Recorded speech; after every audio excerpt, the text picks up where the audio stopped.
কারোর অন্তরে এমনভাবে আঘাত দেওয়া যাবে না যে সে অন্তরে আঘাত সহ্য করতে না পেরে আল্লাহর দরবারে সিজদায় লুটে চোখের পানি ফেলে আপনার আমার নামে আল্লাহর দরবারে নালিশ দিবে। ওই এক ফোঁটা চোখের পানি আপনার আমার জন্য পাহাড় সমান পরীক্ষা হয়ে আসবে। কারণ হাক্কুল্লাহ আর হাক্কুল ইবাদ, আল্লাহর হক আর বান্দার হক। আল্লাহ তাআলা রাব্বুল আলামিন যে হাকিকতে আমাদের এই পৃথিবীতে পাঠিয়েছেন, পাঁচ ওয়াক্ত নামাজ পড়তে বলছেন, যে আদেশ দিয়েছেন, এগুলো যদি আমরা যথাযথভাবে না মানি, আল্লাহ তাআলার আদেশ অমান্য করি, তাহলে আমরা তওবা করলে আল্লাহ তাআলা রাব্বুল আলামিন আমাদেরকে ক্ষমা করে দিবেন।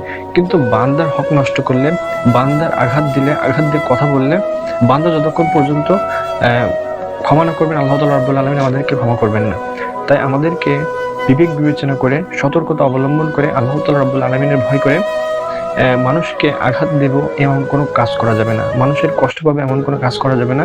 যে আমি একটা কথা বললে একটা মানুষ কষ্ট পাবে এমন কিছু করা যাবে না। আল্লাহ তাআলা রাব্বুল আলামিন আমাদের সবাইকে সঠিক পথে পরিচালিত করেন এবং আমাদেরকে সবার সাথে ভালোবেসে নম্রতা, সভ্যতা অবলম্বন হয়ে কথা বলার তৌফিক দান করেন। আমিন।